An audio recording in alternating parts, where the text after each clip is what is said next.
we're back. It's been a minute. Yeah, Stu had a birthday. I had a TEDx USU. We're back though. So I hope you missed us. If not, we're doing something wrong. All right. Well, so we've had 3 weeks of material to sort through, and we really had to we had to cut some things. Cut ourselves down a little bit. So we're gonna try and do this. So let's we've got a lot to go with. Right into pop culture, and Bergie has the lead on this. Oh yes, because there have been 5 things with Star Wars. Wow, lots of likes. So today they released a new trailer for The Last Jedi. By the way, I bought my tickets this week. I called up my brother on Sunday and was like, my 14-year-old brother Carlton, and was like, "You want to go on a date with me?" And he's 14, and so he's like, "That's not cool." But what?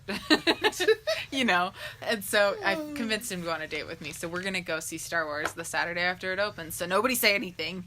You won't hear anything from me. Yeah, well. So anyway, they released a new trailer today, and it's just a little short one. It's a minute long, and it has a lot of the same scenes from the first trailer. But at the very end of it, Luke says this really interesting line. He said, "This is not going to go the way you think," and I was like, "Whoa." Whoa. Really? Yeah. So it has a lot of our favorite characters. They still haven't showed, from what I understand, there's a new character called Rose. And she is a mechanic of some sort. And she still hasn't made an appearance in a trailer as far as I can tell. But it's a pretty good trailer. Not one that I was so excited that I needed to watch it 4 times. But it is number 2 on trending on YouTube. So, as of about an hour ago. The second Star Wars news thing is that the Han Solo movie that we've all been hearing about got a name this week or last week, and it's called Solo, a Star Wars story. And I don't know how I feel about that title, just because it's not very original. It's not. And I don't know. I think there's double meanings there and stuff, but I kind of wish that we had found some other name. And of course, it's not giving anything away as to what the plot could be, which is the same thing that they did with Rogue One. Rogue One could have been anything, right? So, and Solo's in the same vein. You're not giving away any plot points because of that. And so I understand it, but also I've been can we come up with something else, Ron Howard? That would be nice. So it's supposed to come out in May. So hopefully we'll get a new trailer soon, but they're still hyping Last Jedi because that's coming sooner. So I would not be surprised if they did the first Solo trailer on The Last Jedi. I think that would be... When does Solo come out? It's supposed to come out in May. In May. Oh, they probably will. Yeah. Oh. So I would not be surprised if that were to be the case. All right. Speaking of movies and trailers, we also in the past 2 weeks got our first full-length Black Panther trailer. Oh my gosh. It was awesome. Amazing. It was awesome. I saw it by accident and was like, this is the thing I needed in my life, and I just didn't even know it. Yeah, there's you can't even really explain it. Just go watch it if you haven't seen it. Yeah, it's so good. There are only 2 white characters on the poster, and that's how it should be. And I love it so much. Yeah, so I'm so it's excited. Gonna be awesome. So Marvel is doing good. Thor 3 comes out this weekend. Yep. I'm not super into it. This is weird. Normally all the Marvels I'm like, yeah, let's go see it. This one I'm like, eh. It's supposed to be the Thor Hulk bromance. They spend the whole movie together, and Hulk is Hulk most of the movie too. He talks. I'm skeptical. It has gotten glowing reviews. It apparently is the highest ranked Marvel movie on Rotten Tomatoes. Really? Of all the Marvel movies. Fascinating. So, I don't know. We'll see. Okay, moving on. We need to 2 quick things. So, these are both things that we have talked about that were rumors in the past, but officially got confirmed these past 2 weeks. So, the first one, Justin Timberlake is officially doing the Super Bowl halftime show. He released this cool video with Jimmy Fallon, and it was really funny. Because they're best buds. To announce it. So, he is officially doing that. That's awesome. Also, Disney released the official cast listing for their Lion King remake. As rumored, Beyonce, yes, the Beyonce, is voicing Nala. Mm-hmm. Donald Glover is going to be Simba, and actually what's interesting about that is that Donald Glover is also playing Lando Calrissian in the Solo movie. So, right. And then just Stu didn't know who that was, PTY. Nah, by the way. Don't judge me. James Earl Jones is reprising his role as Mufasa because you can't replace him. Yeah. I don't know how to say it. The guy who plays Scar, I don't know how to say his name. Chiwetel Ejiofor? He was the guy in Doctor Strange that like goes evil at the end. Oh. He was in Doctor Strange. Okay. Yeah. Alfre Woodard is Simba's mom, which is awesome. I love this one. John Oliver Oliver Zazu. I love that. So excited for that. I love that. It's going to be awesome. And then Seth Rogen and Billy Eichner are Pumbaa and Timon. So it's going to be good. I mean, if you look at this... Also, Keegan-Michael Key is in it. I don't know who Kamari is for sure, but Keegan-Michael Key. If you look at this cast, listen, there's only like 3 white people. The rest are African Americans, so... It'll be good. Which is how it should be. I was skeptical, but now that like Beyonce's going to be in it and stuff, I'm like, maybe it could be good. We'll see. It's supposed to come in summer 2019, so... All right, moving on. So the last time we recorded, we talked about the accusations against Harvey Weinstein, and we're not going to relitigate that because there's way too big of an issue there. But I just wanted to do quick 2 updates. The Academy, as in the people who give out the Academy Awards, the group of like filmmakers and people in the film industry who vote for the Academy Awards, right? Yeah. They kicked out Harvey Weinstein from their membership, right. which is good and awesome for them. Also, Harvey Weinstein's wife left him and is filing for divorce, so that's interesting. So it's been really interesting to watch this in the last couple of weeks, not just Weinstein, but like there have been so many accusations. The NPR, like... Yeah, the NPR, like, he's like their chief editor or whatever. News, yeah. And it's just been snowballing. There's so many accusations, so many things. And a couple of weeks ago, the hashtag #MeToo was trending, and it was just asking women on all social media to share like their stories of sexual harassment and sexual assault, and it took off in a way that we didn't understand, and a lot of men also got in on it because sexual harassment and sexual assault doesn't just happen to women, and also happens to men. It just happens to women more generally.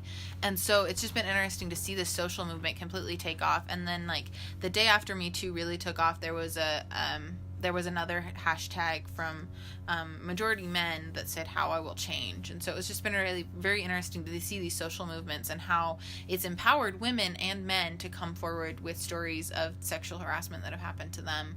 And it's taken down a lot of big names.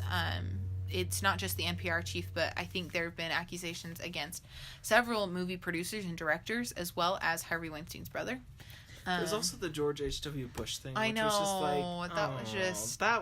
That was rough. I still don't fully understand that one. Yeah, I don't want to get into all that. No, I don't want to either. If you want to go look it up, he did issue an apology, but it was just like, no, not George. Yeah. Like, anyways. It's just been a rough thing.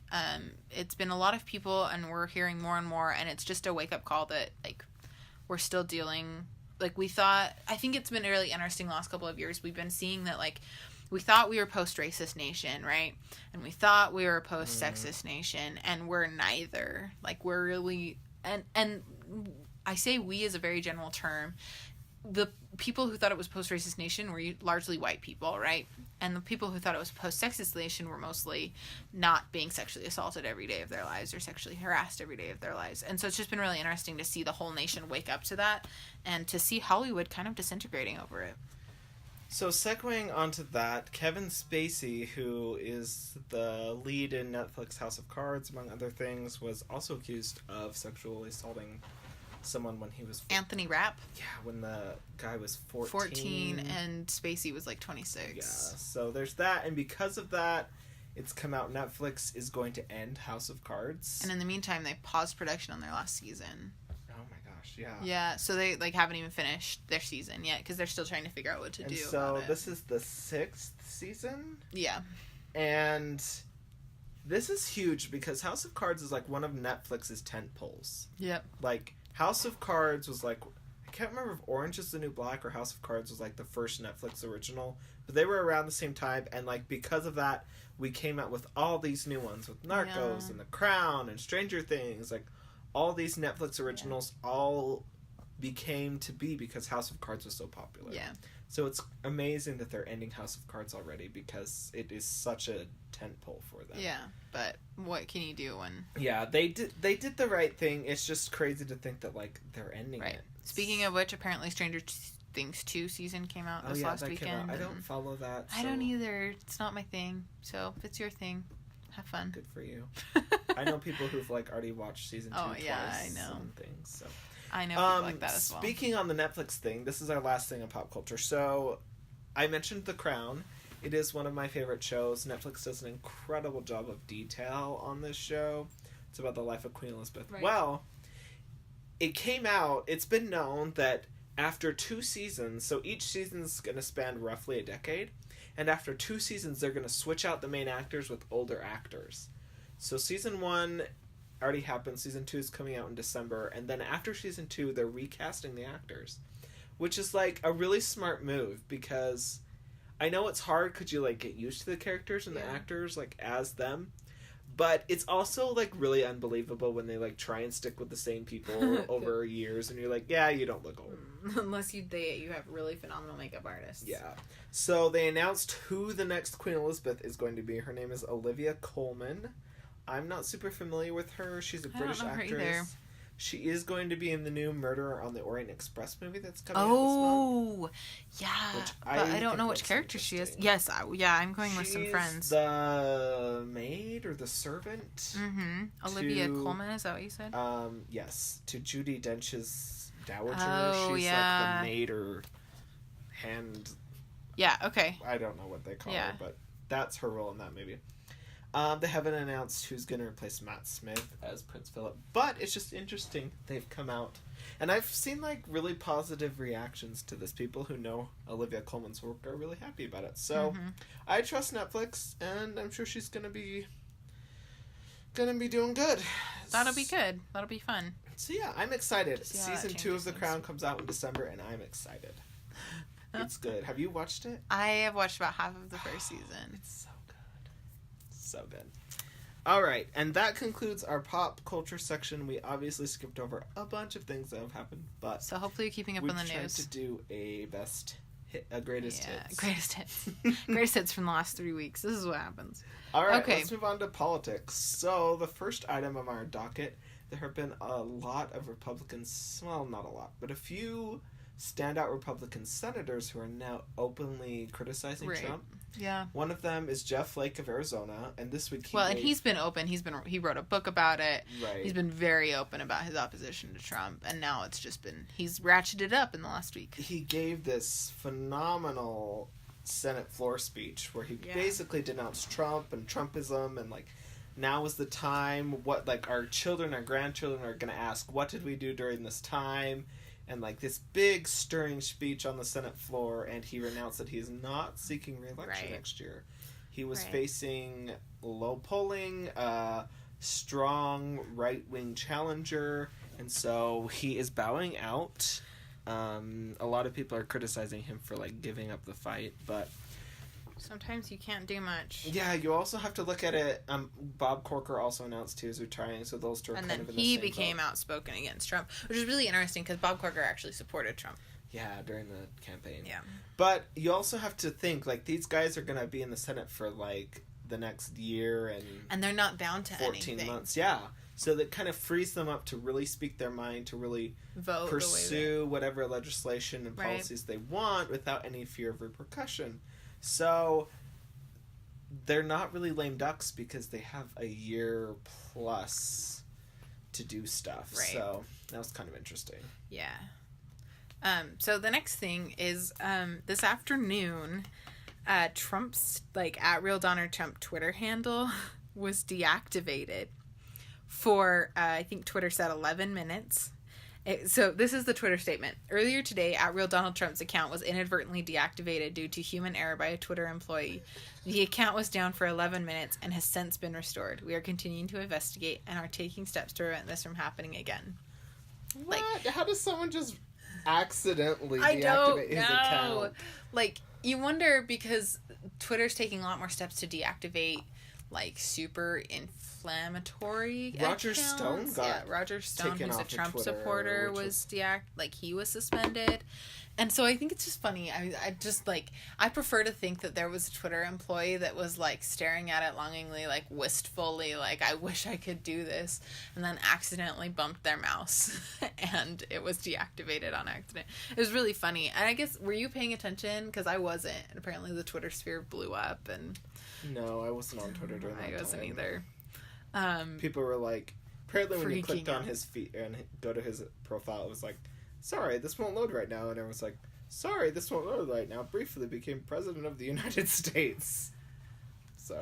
Oh, it was just funny. So that was just one of those things that you're like, wow, okay. I don't know how that happened, but it did. Very much wishful thinking. All right, next thing is that on Halloween there was a terrorist attack. We're pretty sure it's a terrorist attack. He displays all of the hallmarks of following the ISIS textbook, basically, on how to conduct a domestic terrorist attack. So this is Uzbek.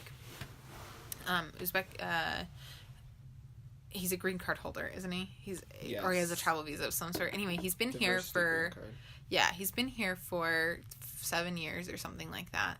And I can't remember his name right now, but he decided to rent and drive a truck into a biking path in New York on Halloween afternoon. And he planned it, and he wanted Halloween afternoon because he thought there would be more people. It was more like early evening. He wanted more people. 8 people died as a result of this crash. The police shot this man in the stomach, and he's in surgery, and they're seeking another Uzbek immigrant for questioning. 5 of the 8 people who died were Argentines on vacation. Good friends. The Argentines? Yeah, they were like on a high school reunion. They were on trip, it wasn't high school, it was their trade school. Oh, it was a school reunion. Yeah, and then there were 3 others. I think they were all 3 American citizens, but it was really sad. So. Okay, can I just really quick go back to the Twitter thing? Yeah. I'm looking at the Twitter's. They did an update to their statement. Okay. And listen to this. So the statement you read, they did a follow-up. Okay. Through our investigation, we learned that this was done by a Twitter customer support employee who did this on the employee's last day. We are conducting a full internal review. So it was like some Twitter employee's last day, and it seems like they just wanted to like mess around and do some big prank on their last day. Oh my gosh. Crazy. Anyways, we can move on. I just saw that update. That's so funny. Wanted to share. Yeah. Anyway, so the truck attack came on the heels of what felt like a national incident in our own backyard. There was a gun incident, a gunman on the U of U campus on Monday night. And so where he killed one, it was an international student. He was from China, and almost killed another woman, and then was kind of like on the rampage. Like not on the rampage, but like he was loose until the next day at about noon when they found him. When the police found him, and they like called in the FBI and all this stuff. So it was kind of scary. It was just 2 things in quick succession for Utah people to kind of keep track of. All right, next story, kind of the biggest story from this week, is on Monday we found out that the first indictments from Mueller's investigation. So Robert Meuller, it was Meuller Monday. The special investigator into the Russia collusion, whatever, the Russia incident with Trump.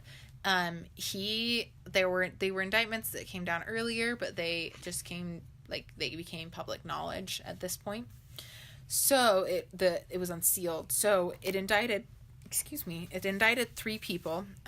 Paul Manafort, the former Trump campaign manager, his longtime business partner Rick Gates, who also worked on the campaign, and then George Papadopoulos, a former foreign policy advisor for Trump campaign.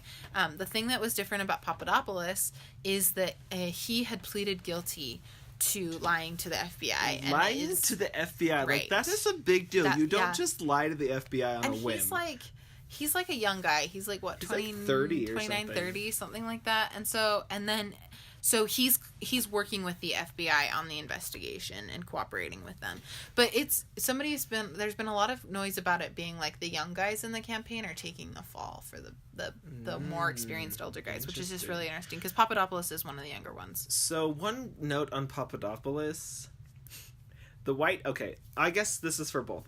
I'm going to talk about the White House's, how they're spinning this. Yeah. So with Papadopoulos, they're like, oh, he was a volunteer that was at one meeting. He was a low-level guy. They're really brushing him off to be a nobody. But he totally wasn't. Yeah, he was in a foreign policy meeting with Donald Trump and Jeff Sessions and like people figuring out Trump's foreign policy. And they were like, was a one meeting, one time, he was a volunteer. And he was mentioned by name by Trump in 2016. Volunteered him. Yeah. He was asked, who are your foreign policy advisors? And he said, George Papadopoulos. And He's Carter excellent. Page and like he's a young guy, but he's great. It's not like he's just this random dude. He's not random. Like Trump named him as that. He knew his name, and if Trump is going anything to go by, that's so the White House is really trying to brush him under the rug like a nobody, but he's not a nobody. Wasn't. Then, as far as Manafort and the other guy, Rick Gates, so the indictments are for stuff they did before they joined the campaign in like 2014, 2015. They did work for the Ukrainian government and the pro-Russian president of Ukraine, and it's about money laundering from that period. So it doesn't mention the Trump campaign or Trump, which is true. And so the White House says, "Oh, this didn't have anything to do with us. This is before they joined the campaign. This is completely has nothing to do with us." Which, right. I don't know. He found this out in the course of the investigation of the Trump. Yeah. So the fact that saying it has absolutely nothing to do with the Trump campaign is a little stretching the truth. This might be the first shoe to fall. You never know. But, yeah. So, true, they're not being indicted for anything indicted. I always get that confused. Sorry. It looks like indicted. Ugh, hate that. English is dumb. They're not being indicted for anything they did during the Trump campaign. That is very clear. But when both your campaign chairman and another person who's closely associated with your campaign are being indicted by the FBI and the Justice Department, that's a big deal. Yeah. Also, there was I can't remember who it was. I think it was Carter Page. It came out today that he had told Jeff Sessions that he had a meeting with someone from Russia or in Russia. So, and I don't remember the details of that, but do you remember? No, I'm thinking about George Papadopoulos. I just remembered something. But anyway, so it looks like Jeff Sessions is definitely being set up as another scapegoat, which could be interesting to see how if Jeff Sessions were to have to resign or whatever, what would happen to the Justice Department and what would happen to Meuller.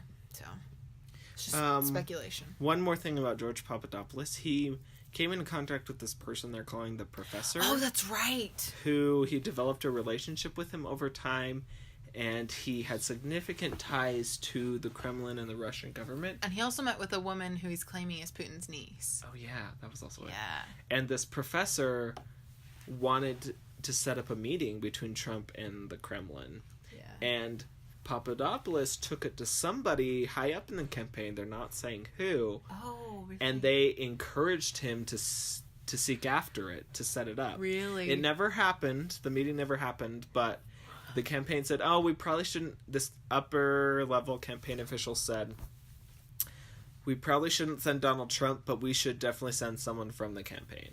Really? But they're not saying, it hasn't been released who that person was that was encouraging him to set up this Russian meeting. And so that, coupled with the Donald Trump Jr. meeting with the Russian lawyer, is very sketchy. Yeah, very sketchy. That the Russians were trying to reach out and set up meetings, all under the premise that they had dirt on Hillary Clinton. Yeah. So. Well, and then there was this other thing that happened where it came out that, do you remember that dossier that was conducted? Oh, yeah! The dossier that was connected to Christopher Steele, who was a former MI6 agent who put together this dossier. It had some really scandalous things about Donald Trump, and it was BuzzFeed reported on it. BuzzFeed reported on it, and we're not sure how much of it is actually accurate. Anyway, come to find out, and they tried to point this out really specifically. So the end of last week, I don't remember when it was exactly, it came out that in part it was funded by the Clinton campaign. And the DNC. However, the other part of this research was funded by a conservative group. But the Trump campaign took off with this, okay, everybody point at Hillary again. The DNC and Hillary Clinton were paying to spy on Donald Trump. And they were the ones colluding with Russia. But here's the deal, okay?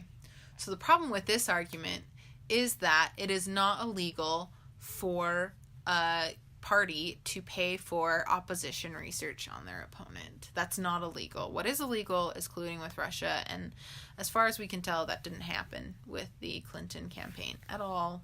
And also, when a group from your own party Also pays for part of this research. It's hard to find legs to stand on in trying to push this off on Hillary and saying this was a bad thing that Hillary did. So it's just interesting to see how they try to turn the rhetoric away. Yeah. All right. Is that all we have on that I think so. behemoth of a story that dropped this week? I know. Monday morning, everybody. I had like 5 special episodes in my podcast feed. Meuller Monday. Yep. All right. Yeah. Now let's take an international pivot. Let's do. So we've had 2 referendas for statehood. Oh, good grammar there. Referenda. English is weird, guys. English was weird. For independence in the last 2 months, right? One in September with a Kurdistan one on September 25th, and then one in Catalonia on, I don't remember what day, October 3rd or something like that. So, we have updates for both of them. So, the Kurdistan update is that Iraqi militias backed by Iran went and took over Kirkuk. Okay, so this is like a big deal because Kirkuk is a city that is disputed because the Kurds see it as like their homeland, but when Britain came in and split up the Middle East. Small history lesson here, okay? So when they came and split up the Middle East post World War I in the Treaty of Lausanne and in the Sykes-Picot Agreement, right? So France and Britain split up the Middle East. They drew lines arbitrarily, not caring about ethnic divides. I have strong feelings about this. They took the city of Kirkuk because they were trying to create an Iraqi identity, right? Where you're no longer Kurds, Shias, and Sunnis. You are Iraqi. So they took Kirkuk because Kirkuk sits on like Iraq's biggest oil reserves. Really? Yeah, they took it and made it an Iraqi city. So they like moved Iraqis in, or they moved Shias and Sunnis in, and they like left some of the Kurds there and moved some of Kurds out, trying to make it an Iraqi city more than a Kurdish city. So the Kurds feel like they have a historical and ethnic claim to this city, but it also is like the source of the most oil in Kurdistan in Iraq. So it's been this big deal. So what was really interesting is that when the Iraqi militias came with the backing of Iran, which is, I mean, basically we're fighting a proxy war there, or we should be thinking about fighting a proxy war there with Iran, because Iran is trying to assert its dominance over Iraq in this time of trouble. Anyway, when these militias went and were fighting the Kurds for control of Kirkuk, which the Kurds took back after taking it from ISIS, like they were the ones who liberated it from ISIS, and so they just took it for their own control, the Kurds actually gave up pretty quickly, which is really surprising to anybody who has ever studied the Kurds. Like, we cannot figure it out. It was even surprising to the president, Masoud Barzani, the Kurdistan president. So we're not sure what that happened there, and there's still some fighting going on in some disputed territories.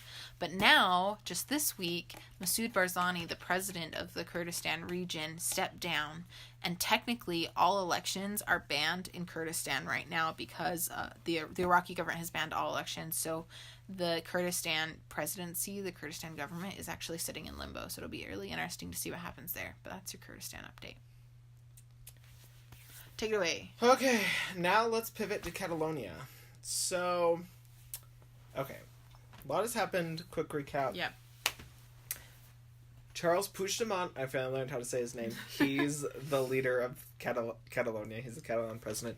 He didn't want to himself come out and declare independence, so he kicked it to the Catalan parliament.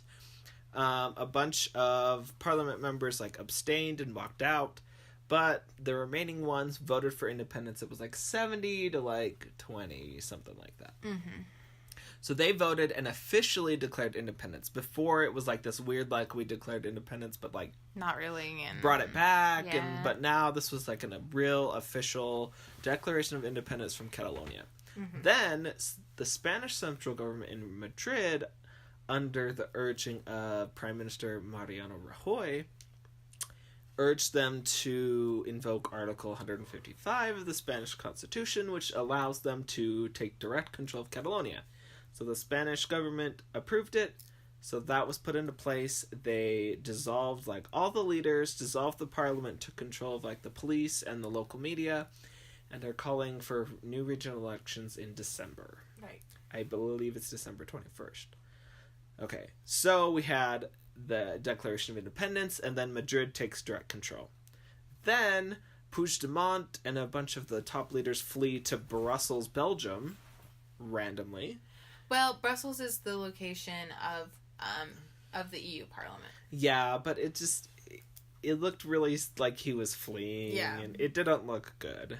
But yes, Brussels is like the big EU, like European hub. Right, and so in some ways it makes sense, but in other ways it really was like, what are you doing?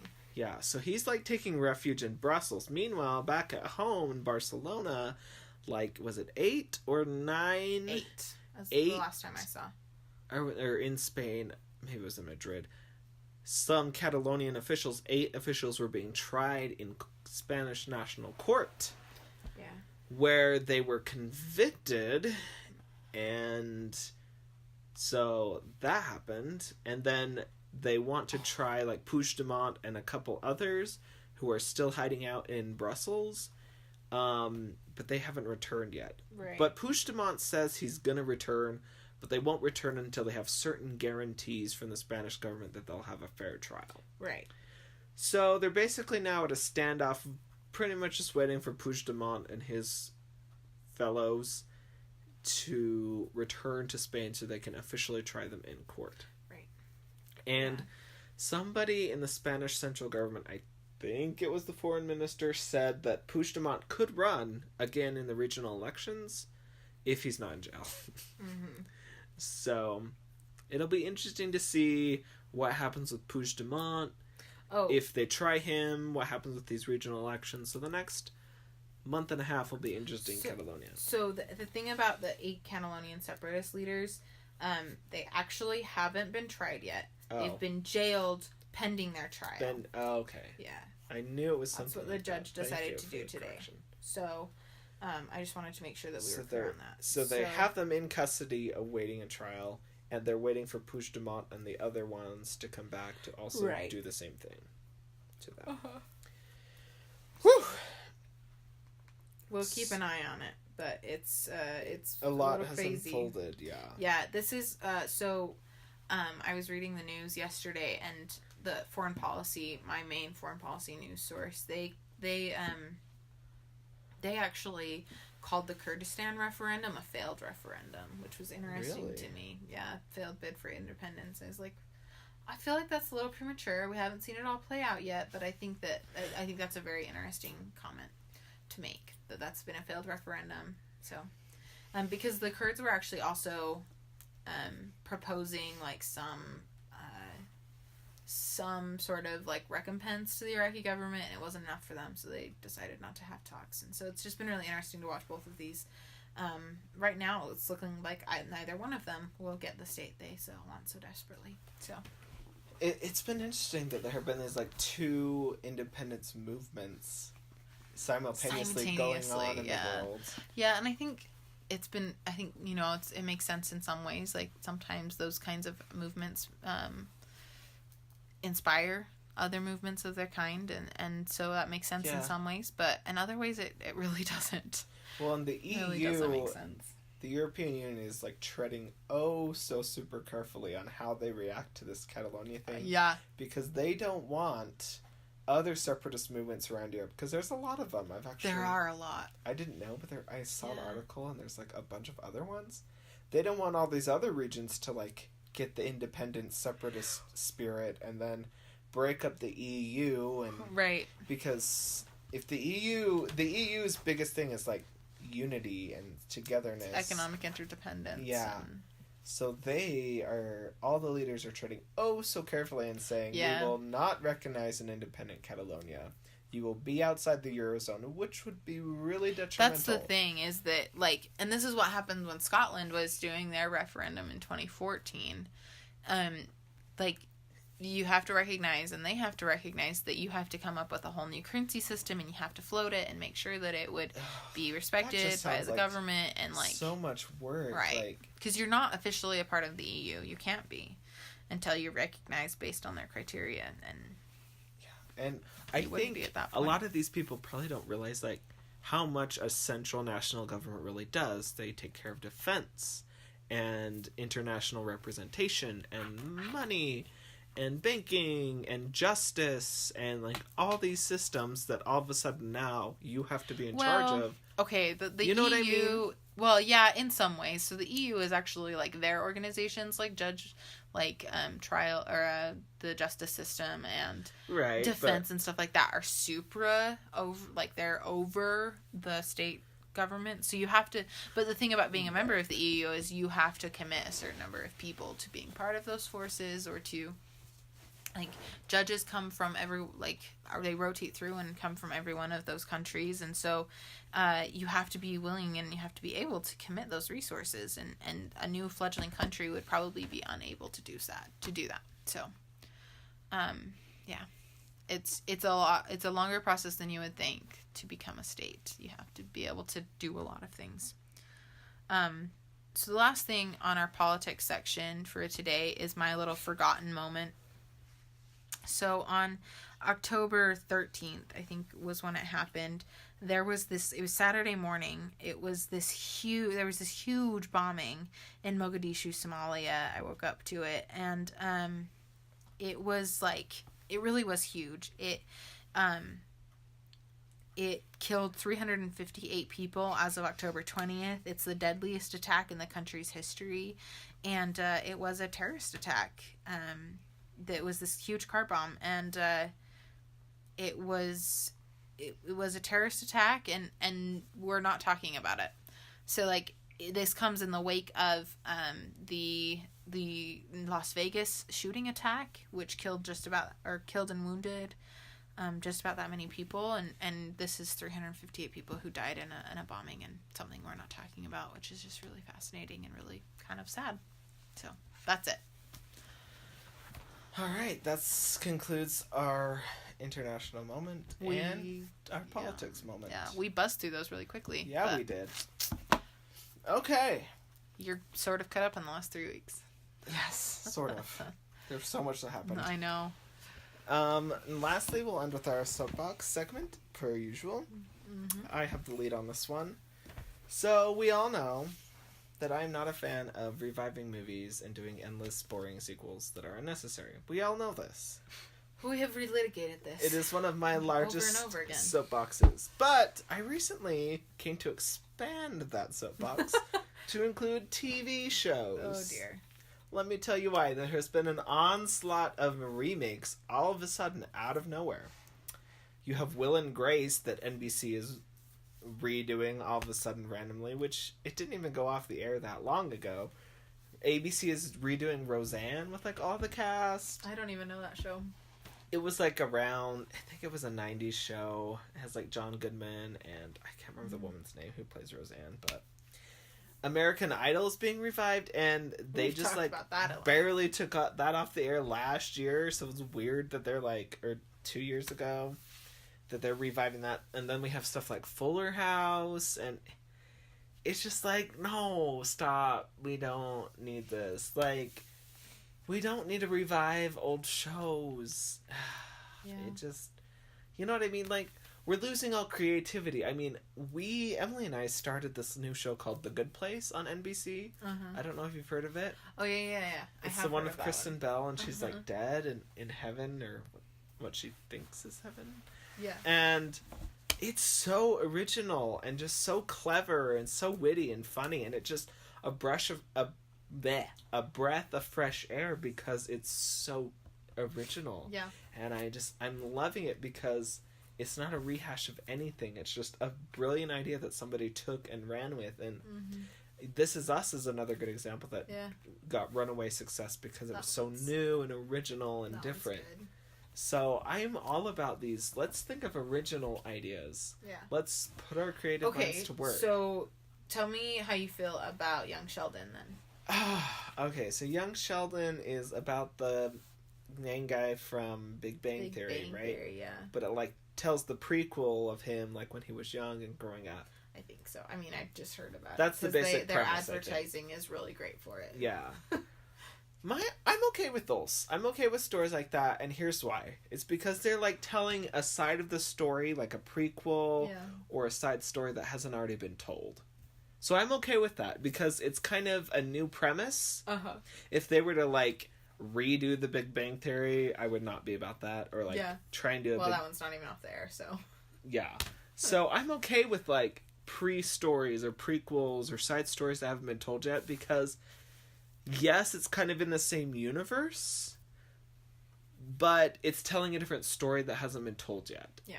And so it's still original because they have to come up with all these things, still tie it to the universe, but right. still makes sense. You know what I mean? But it's still original. Sense. It's kind of like Rogue One.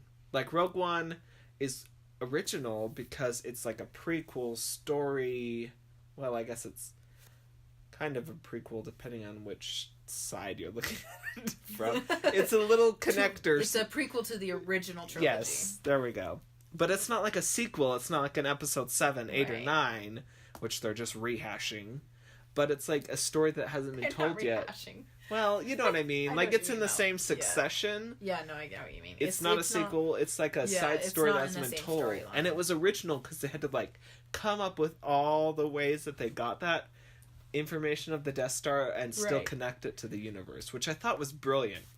Uh-huh. So I'm okay with, like, prequels and side stories. Those are fine. But it's remakes and sequels, So how do you feel about Gilmore Girls: A Year in the Life? Same thing. That's another one. Yeah, I didn't have that on my list. But yeah, like Gilmore Girls. I'm not a huge Gilmore Girls fan. I've never seen an episode. I really have no idea what it's about. But it's like... You're missing out, my friend. Really? Like, do we need... I don't know. You tell me. Was it worth it? Like, did we need it? Did it contribute to the universe of Gilmore Girls in a meaningful way? I think it was a nice, like, revisit of the characters that you cared about. And also, the thing that's interesting about that is that the original... So, Amy Sherman Palladino, who, like, it's her idea, her story, she left, like, 1 or 2 seasons before the show ended. Oh. And so, the nice thing about A Year in the Life is that Amy Sherman Palladino, she had this line that she knew she was going to end the series with. And so we all knew that was coming in the Year in the Life. So she finally got to tell the way that finally got to end it the way she wanted to. And so I think it was nice in that way. It gave us a little bit of closure in the way that... Because the directorial and the stylistically, like, the writing style changed from kind of like the latter seasons of The West Wing without Aaron Sorkin. Right. Okay. But, yeah, so it was nice in that way, but it was also, like... It was a very interesting choice to go back and do that. Because they've also talked about like on West Wing Weekly, there's been a lot of chatter about like we should go back and do something with the West Wing. I've seen NBC executives are like trying to revisit the West Wing or The Office, and like these shows have barely been off the air. Like, well, the West Wing, it's been like what 15 years, but it still I don't feel like it's old enough to revive. No, well, because we've revived it in the way that it's on Netflix now, and so a whole new generation is seeing it, right? And, which I'm enjoying to the fullest.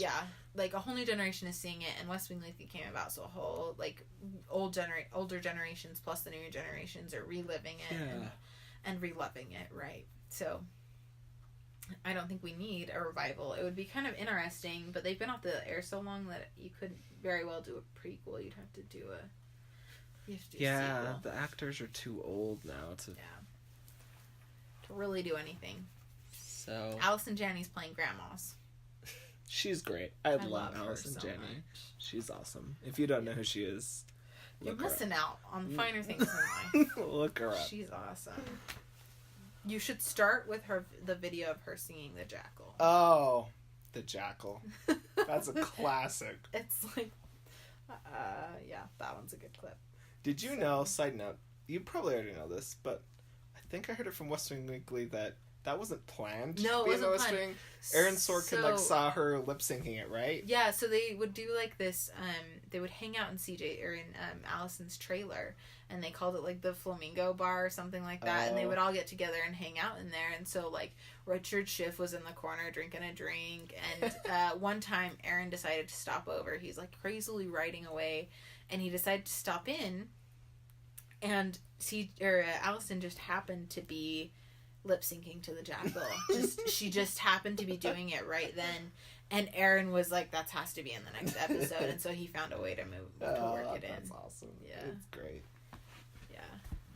So I've heard that a lot from West Wing Weekly, that Aaron is all about, like, Aaron is very good about finding the quirks in a person's and writing to the actor, or creating a character that fits the actor really well, as well as finding the actor that fits his character. So, yeah.